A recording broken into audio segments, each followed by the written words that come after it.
All right, the time is 7:05. Do I have a motion to adjourn? So moved.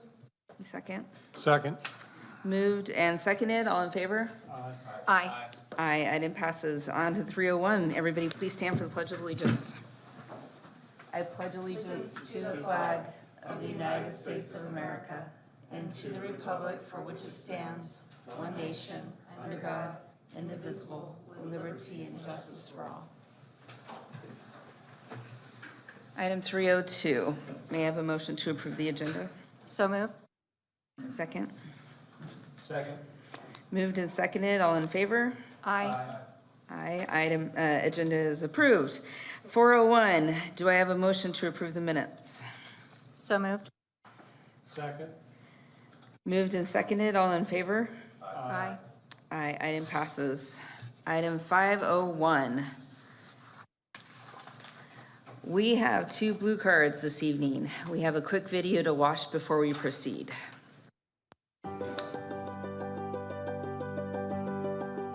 Persons wishing to address the board must fill out the Request to Address the Board card and submit it to the board's executive coordinator prior to the start of the board meeting. Per Governing Board Policy BEDH, Public Participation at Board Meetings, the Governing Board President shall set a time limit on the length of the comment period. Also per Governing Board Policy BEDH, for items on the agenda, individuals will be called upon when the item is introduced. For topics not on the agenda, citizens will be called upon during this portion of the meeting under Open Call to the Public. In compliance with the open meeting law, the Governing Board will neither discuss nor take action on items raised during this portion of the agenda. When necessary, issues will be taken under advisement and placed on a subsequent agenda. During the open call to the public, issues addressed must be within the jurisdiction of the board.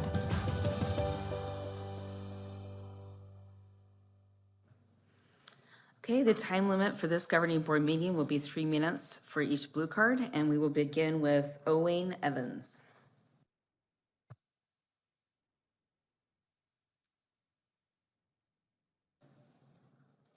Thank you for your time. I'm here to speak today about the cost-saving measures that you adopted 4 weeks ago. Not the measures themselves, but instead their implementation by the district administration since. Last Friday, notices of non-renewal for teacher contracts were sent out, specifically citing your decision 4 weeks ago. I've seen one of them. It was sent to my mum. On its face, it includes references to statute that don't seem to add up, obfuscates the distinction between probationary and continuing teachers, and makes no reference to a reduction in force under district policy or state law. It was an indiscriminate cull based off of flawed interpretations and no objective or subjective measure of quality. I won't bore you with more details. This isn't the forum for that, but it's important to set that out first. Now, obviously she's trying to challenge that, but there's a problem. Next week, the district wants to start filling these roles with unassigned staff. So even if she is successful in challenging this decision, her job may not be there for her to go back to. Right or wrong, we may not even know until after the damage is done.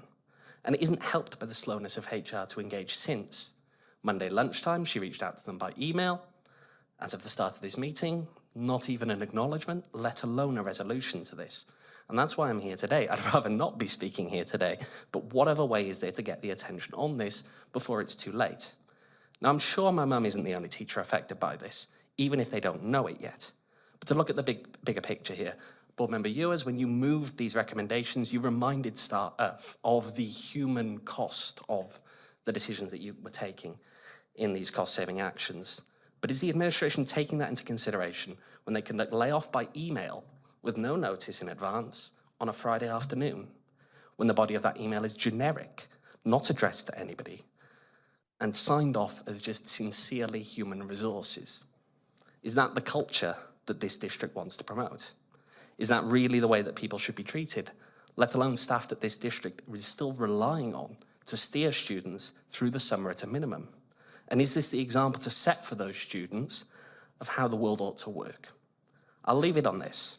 If all of what I have spoken about tonight sounds like the kind of attitude that the administration of this district wants to take going forward, then good luck to them. Because when you combine that with the many challenges already facing recruitment and retention in this sector, of which I'm sure you're all more than aware, then one day in the near future, they'll have the teachers that they deserve, but they won't be the ones that our students deserve. Thank you. Next up, we have Winona Miller.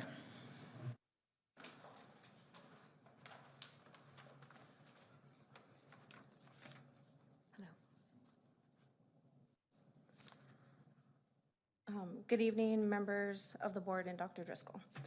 As many of you know, my name is Winona Miller, and I stand before you today as a Deneb matriarch. I want to give you some back history of my culture. Women in my culture are the foundation of our society. We carry the lineage of our clans, the ownership of the lands, and the primary responsibility for the education and spiritual well-being of our children. I do not speak today as a single voice. I speak as the heart of our community that has been systemically pushed to the margins. For months, I have extended my hand in partnership, offering Tempe Elementary School District and the Native American Program staff free resources for Indigenous curriculum and cultural awareness training for all staff. I'm calling on TD3 to move beyond professional politeness and into accountability. I would like a formal response to my emails regarding Indigenous curriculum being implemented into the elementary school curricula. A commitment to implement the offered cultural awareness training for all district staff before the start of each school year. I would also like to formally invite Dr. Driscoll and our board members to attend our Native American program meetings. The next one is going to be held on February 11th, and an event with pottery making on February 18th.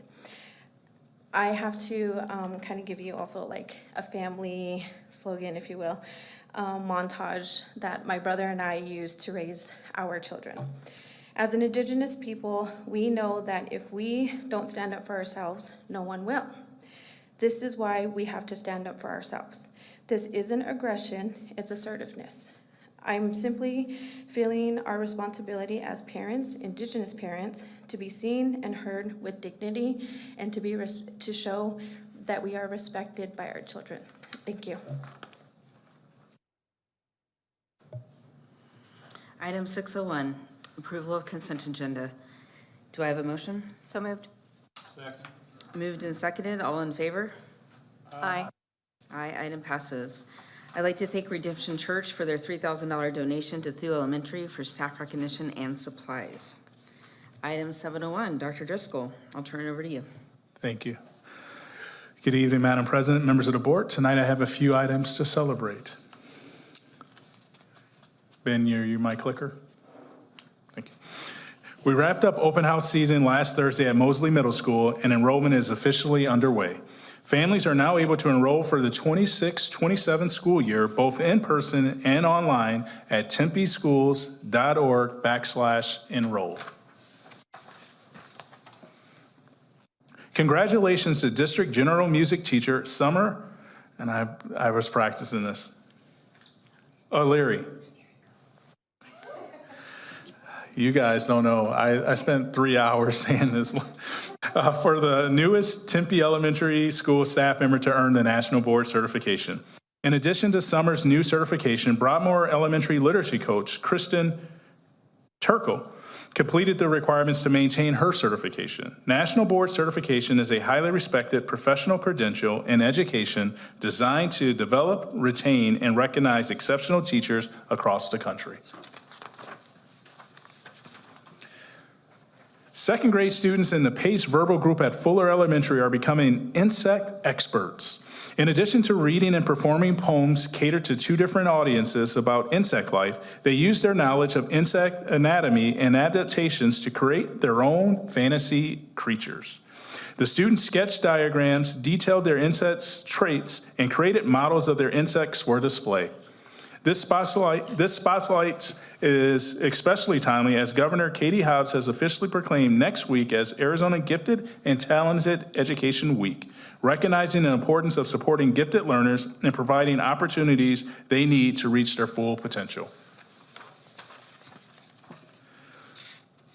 Tempe Elementary School has hosted its annual district-wide spelling bee on January 22nd. 19 students from across the district competed in the bee, each earning their spot by first winning their school-based competitions earlier that month.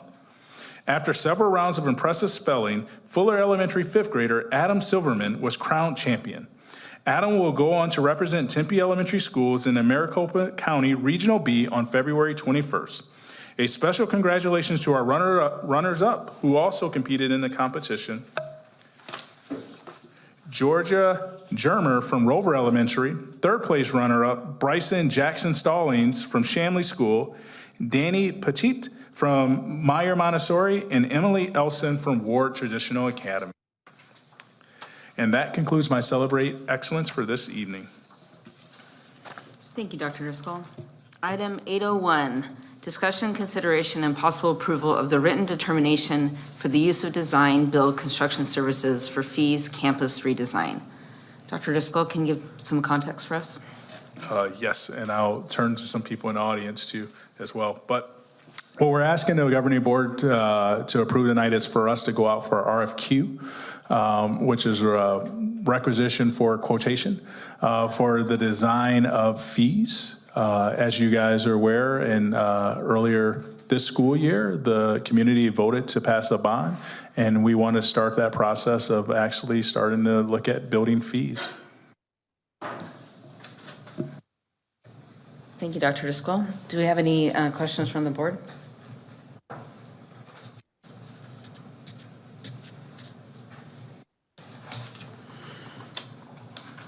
Seeing no questions, I want to thank Ms. Newser for going through some of this with me earlier.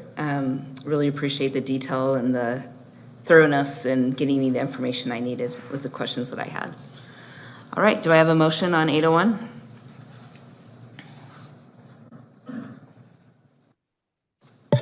I move to approve the written determination for the use of design, build, construction services for Fees Campus redesign. Do I have a second? Second. Moved by Ms. Ewers and seconded by Mr. Lemon. All in favor? Aye. Aye, item passes. Item A02, discussion, consideration, and possible approval to authorize the superintendent to proceed with security plans as directed in executive session. Do we have any additional questions on this item? Okay, seeing none, may I have a motion? Madam President, I'd like to make a motion to proceed with the instructions and authorize the superintendent to proceed with the security plans as we directed in the executive session. I'd like to approve the authorization of the superintendent to proceed with up to the 25% of the remaining 2022 bond. All right, do I have a second? Second. Moved by Mr. Lemon, seconded by Ms. Ewers. All in favor? Aye. Aye, item passes unanimously. Item 803, discussion, consideration, and possible approval of the gifted experience and design specialist position and corresponding job description. Does anybody have any questions on this one?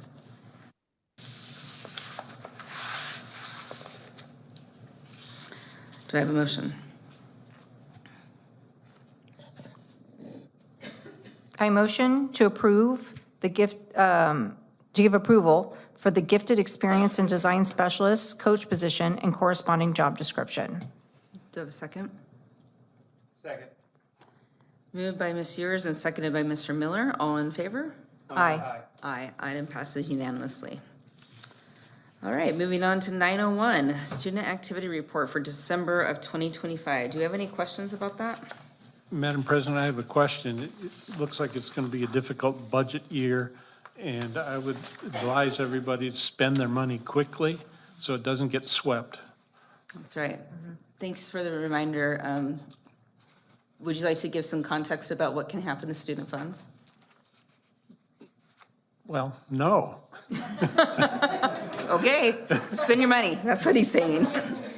Okay. Item 1001, board members' points of information. I'll wait for lights. Mr. Terry, you're first. Thank you, Madam President. I got to attend the Broadmoor musical, the first grade musical, and I got to play bass guitar for it, which all the things that I do, that's the thing that requires the least amount of work for me. So that was nice to be able to show up and play with the kids. And then we all, of course, volunteered our time, but Mr. Whitehill took us all out for dinner afterward, and which it's not cheap. He had 10 folks who were going out. So that's just something that he did, and he writes that music, and it's just a pleasure to see what he can do with first grade, third grade, whatever it is.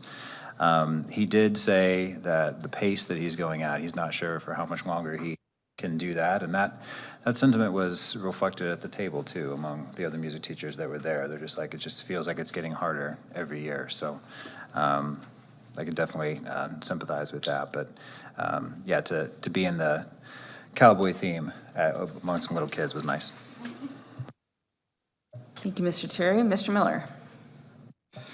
Thank you, Madam President. The only thing I have is, the most important information I can give, which is, the Seattle Seahawks are going to win the Super Bowl this weekend. I just wanted to inform everybody of that information in case you hadn't seen my tie or my cufflinks, which are a little hidden, but they're all Seahawks related. So, go Hawks. Ms. Ewers. Thank you, Madam President. First, again, the certification that our teachers got is a really big deal. So I want to second that, and I'm glad that you had them in the Celebration of Excellence. Every day I'm reminded of how our teachers walk the walk and they talk the talk. I think it would be, we would be hypocritical if we didn't continue to learn when we're asking our young children, scholars, to learn with us. So I'd like to congratulate them again. Bravo to Mr. Thierry.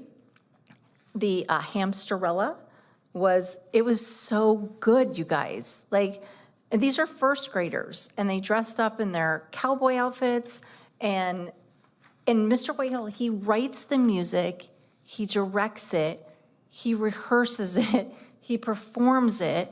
We have teachers who know what they're doing. This was a level, this was they could go to Phoenix Theater and perform this musical, and they were first graders, and they were excellent. And I'm so glad that you were there, and the band was incredible. So just congratulations and kudos and bravo to you. The spelling bee was challenging. As a matter of fact, as a judge, a few words I had to look at twice and say, oh my gosh, I would have spelled those wrong. The students did incredible. And my favorite part about being part of the spelling bee is that when they first come up and they're really nervous, and we just ask them to say their name or spell their name. And by the end of it, the confidence that they have just in that one experience, and when they leave, knowing that they can get in front of a microphone and they can talk. And I did have 4 kids that I got to talk to, and they said, we've never talked in a microphone before. So it's not just the experience of the spelling bee and the winning and going to do that, but it's an experience for the whole child of learning how to stand up and how to present and how to speak. And I enjoy being asked, and bravo to the team. You guys did a great job putting that on, so thank you. And yesterday I attended it's called BOLTS, and it's the legal, all the legal updates and legal information that school board members need to be aware of, and especially when you have a 6 months ledge in the state, which is so weird. They're continually changing the laws, and they're only in for 6 months and they're off for 6 months. And you really do need to stay up on it because there's so many things that can affect us and how we make our decisions and what we do. So I would like to thank the public for allowing me to go and do that and then bring back some of the things that I've been able to bring back to the board for us to consider and some new things to be aware of. I think that I too would look like a hypocrite if I wasn't continuing to educate myself, being part of a leader, being a leader in an educational environment. So, and I'd like to thank Dr. Driscoll and Brittany and the board for listening to me throughout the last 24 hours, because once I see things or get ideas, I'm consistently like blah, blah, blah, and sending them out. And did you guys know this? And you guys are just so kind to say, oh, that is an idea. So thank you for bearing with me on that. And that's it. Thank you. Thank you, Ms. Ewers. For me, I want to, first of all, since I have thrown some shade at Mr. Miller about this, the Windsor family will not be participating in the 5K due to an unfortunate accident on South Mountain and a lot of ego. And so, but my son will be there to play for the band, the jazz band will be there to play in the morning. So we will be there for that, but unfortunately, we do not have a participant in the race. We've talked about that at length at home. Also, right now is Azella testing season, and for anybody who does not know what that is, it's the very arduous test that our EL students are required to take until they pass it with English proficiency. And it is multiple hours stretched over multiple days, and it is, in fact, last year they piloted it to native speakers because there is huge concern over the fact that even English native speakers would struggle to pass this test.